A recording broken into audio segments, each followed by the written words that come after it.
Laurent-Boudier, rapporteur de la commission mixte paritaire, pour une durée de 5 minutes.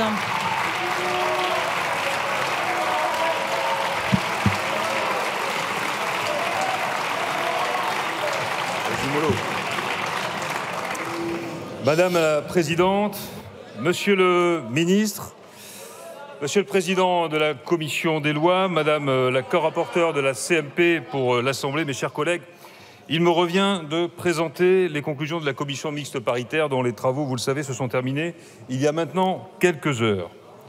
En déniant la semaine dernière à notre hémicycle le droit de débattre du projet de loi sur l'immigration en rejetant la possibilité d'un débat sur les parcours d'intégration, en rejetant tout débat sur les mesures de fermeté qui visent en particulier les 4000 personnes non expulsables à ce jour, alors même qu'elles ont commis parfois des actes graves contraires à nos principes. Notre Assemblée a remis le sort de la discussion entre les mains de la commission mixte paritaire. Ça s'appelle le bicamérisme et elle a replacé le texte voté du Sénat au cœur des discussions. Et c'est sur cette base que nous avons dû travailler, vous le savez, depuis hier matin. Ce texte nous convenait-il? Ce texte nous convenait-il? S'il vous plaît. Non. Et les débats de la commission des lois ont témoigné. Et dès lors, la seule voie acceptable, dès lors que nous souhaitons un texte pour les Français, pour notre pays, la seule voie acceptable lorsque les chambres entrent en dialogue est celle du compromis.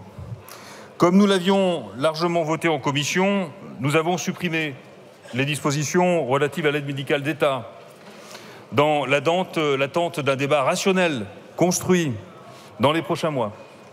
Nous avons abouti à un compromis s'agissant des étudiants étrangers, nous y reviendrons, des étrangers malades, des prestations sociales non contributives, ainsi que sur les dispositions relatives aux droits de la nationalité, supprimées pour l'essentiel et corrigées pour celles qui demeurent.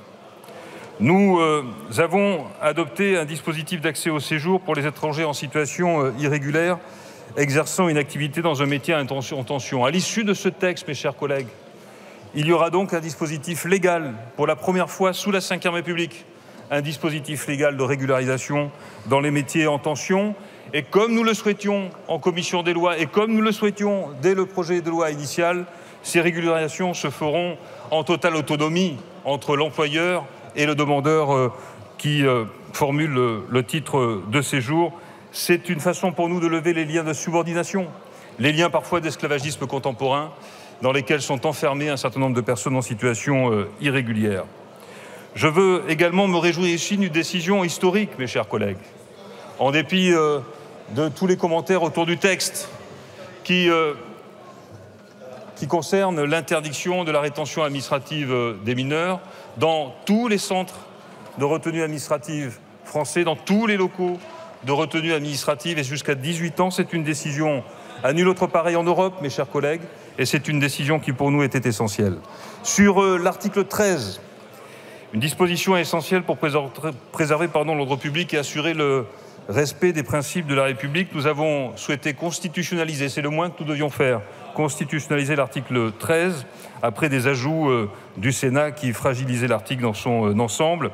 Et le texte final correspond, là aussi, à l'écriture de la commission des lois. Nous avons, sur un sujet important, qui est celui du lien entre la délivrance de visas, l'aide publique au développement et la coopération en matière migratoire, là aussi pu aboutir à une rédaction beaucoup plus satisfaisante que celle que le Sénat avait proposée.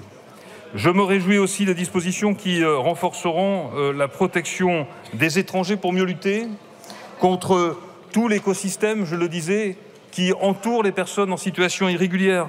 Ce sont les réseaux de passeurs, ce sont les marchands de sommeil, ce sont toutes les victimes qui auront droit à un titre de séjour, toutes les victimes de conditions indignes d'hébergement qui déposeront plainte comme vous le savez.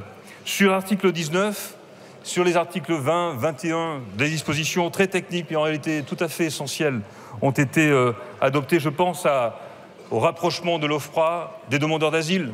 Ce sont désormais, lorsque nous adopterons ce texte, des agents de l'OFPRA qui, auprès des demandeurs, dans chacun des territoires, pourra avec eux choisir la langue, établir le récit sommaire, qui leur permettront de prolonger leur demande d'asile avec une instruction qui respectera à la fois bien sûr leurs droits et les douleurs qu'ils ont pu traverser dans leur parcours de migration. Et puis je voudrais terminer, mes chers collègues, sur un élément important, le titre 6, qui concerne les territoires ultramarins. Je voudrais remercier mon collègue rapporteur Olivier Servat qui, sur ce sujet, dans le dialogue avec les territoires concernés, a permis des avancées significatives. Et ce texte contient des dispositions qui sont essentielles pour les territoires d'outre-mer. Je vous invite, mes chers collègues, après tant de débats, après tant de discussions et parfois de désaccords, je vous invite à soutenir ce texte.